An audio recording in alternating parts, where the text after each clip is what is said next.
BS Grewal का problem 11.3 का question number 5 है हमारा। Solve the differential equation y square plus x square into d y by d x plus x y into d y by d x.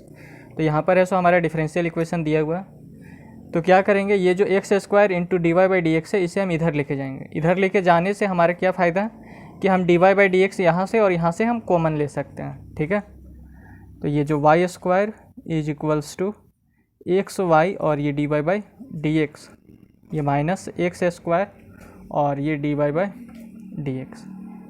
This implies इधर हमारा y square, यहाँ से d y by d x और यहाँ से d y by d x common ले के बाहर कर देंगे। यहाँ पर हमारा बचेगा x y minus x square. Okay, अब ये जो x y minus x square है इसे हम इधर लेके आएंगे। तो सबसे पहले d y by d x को लिखते हैं और इस वाले पार्ट को इधर लेके आएंगे तो वाई स्क्वायर अपॉन में हो जाएगा x y minus x square. ठीक है, अब ये जो डिफरेंशियल इक्वेशन है ये हमारा होमोजेनियस डिफरेंशियल इक्वेशन है, क्योंकि यहाँ पर देखिए y का पावर 2 है ऊपर में, यहाँ पर x का पावर 1 और y का पावर 1, तो इसका भी पावर 2 हो जाएगा। 1 + 1 हमारा 2 हो जाएगा। ये हमारा एक्स स्क्वायर, तो इसका भी पावर 2 है। तो यहाँ पर इसका भी पावर 2, इसका भी पावर 2 और इसका भी पावर 2, सबका हमारा पावर 2 है। तो ये हमारा होमोजेनियस डिफरेंशियल इक्वेशन कहलाएगा। अगर इसमें से किसी का भी पावर अगर हमारा केवल 1 रहता, ठीक है, या फिर 3 रहता, तो वो फिर हमारा होमोजेनियस नहीं कहलाता। तो ये तो फिलहाल हमारा होमोजेनियस डिफरेंशियल इक्वेशन है। तो यहाँ पर अब देखिए ये जो y बाई एक्स के फॉर्म में है तो इसे हम पुट करेंगे v is equals to y by x. तो put v is equals to y by x. अब ये जो x है इसको इधर लेके आएंगे तो y इज इक्वल्स टू हो जाएगा वी एक्स। इसको डिफ्रेंशिएट करेंगे विथ रिस्पेक्ट टू x, क्योंकि नीचे में हमारा x आ रहा है। तो ये हो जाएगा डी वाई अपॉन में डी एक्स, भी x का differentiation with respect to x, तो डी एक्स अपॉन में डी एक्स प्लस x को रखेंगे बाहर और अबर करेंगे v का differentiation with respect to x। ये डी एक्स से ये डी एक्स कैंसिल, तो डी वाई अपॉन में d x is equals to हो जाएगा v plus x into D v by d x. अब जो हमने यहाँ पर निकलाया है उससे हम ले जाकर यहाँ पर पुट करेंगे।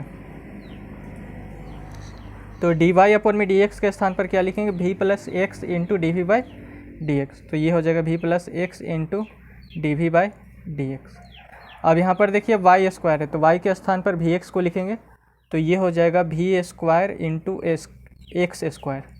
फिर यहाँ पर एक्स वाई है तो x को वैसे ही लिखेंगे, y को चेंज करेंगे इस वी एक्स में, तो यहाँ पर हो जाएगा वी एक्स ये माइनस एक्स स्क्वायर। ठीक है, ये हो जाएगा v प्लस एक्स और d v by d x, यहाँ पर एक्स स्क्वायर और नीचे में यहाँ पर x और ये x, तो एक्स स्क्वायर यहाँ पर हो गया और यहाँ पर भी एक्स स्क्वायर हो गया।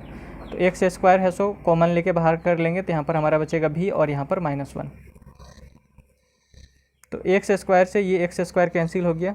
अब v को इधर लेके जाएंगे तो यहाँ पर हो जाएगा x डी वी अपॉन में डी एक्स, यहाँ पर हमारा एक v स्क्वायर बचा है। ठीक है, एक्स डी वी अपॉन में d x that is equals to v square upon में v -1 और ये माइनस v। तो यहाँ पर हो जाएगा x into D v upon में d x is equals to, नीचे में भी -1 का एलसीएम ले लेंगे। यहाँ पर है हमारा v स्क्वायर, ये माइनस भी v -1 के साथ मल्टीप्लाई करेगा तो माइनस भी इंटू भी हो जाएगा हमारा माइनस भी का स्क्वायर, और माइनस भी और -1 तो प्लस भी हो जाएगा। अब ये भी स्क्वायर से माइनस भी स्क्वायर कैंसिल हो जाएगा, तो x डी वी अपॉन में d x is equals to हो जाएगा v अपॉन में v -1। अब इसको वेरिएबल सेपरेबल मेथड का यूज़ करके वेरिएबल को सेपरेट कर लेंगे। तो इधर हमारा सारा v का वेरिएबल है तो इसको हम इधर लेके जाते हैं। तो ये जो v -1 है ये डी वी के साथ मल्टीप्लाई करेगा, तो ये हो जाएगा v -1 और डी वी, ये भी है सो इसके नीचे में आ जाएगा।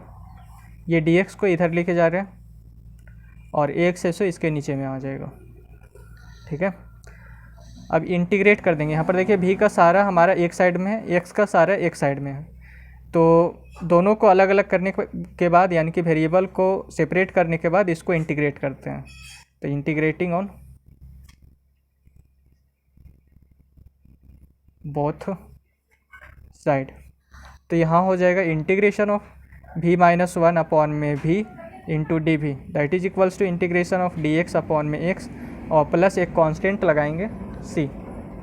ठीक है, तो इसका है सो डायरेक्ट हम इंटीग्रेशन नहीं कर सकते, तो इसको सिंप्लीफाई करना पड़ेगा सबसे पहले। तो इसको हम लिख सकते हैं v अपॉन में v माइनस वन अपॉन में v और ये डी वी। यहाँ पर देखिए v का जब हम एलसीएम लेंगे तो सेम हमारा ये ऊपर वाला आ जाएगा।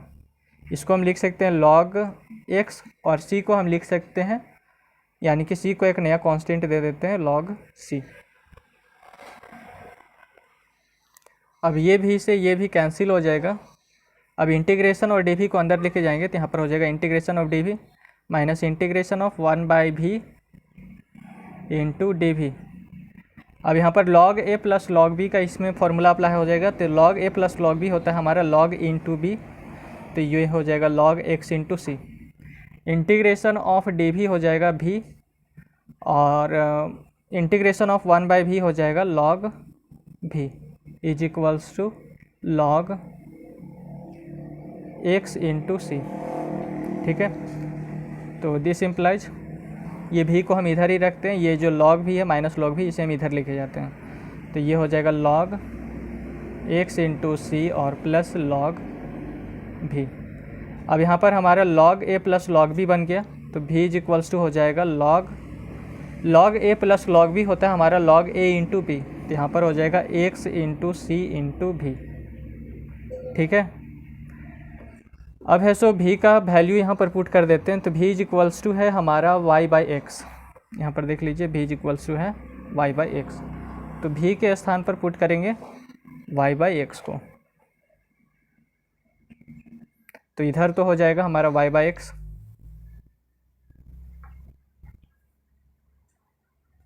That is equals to log x into C, v के स्थान पर y बाई एक्स।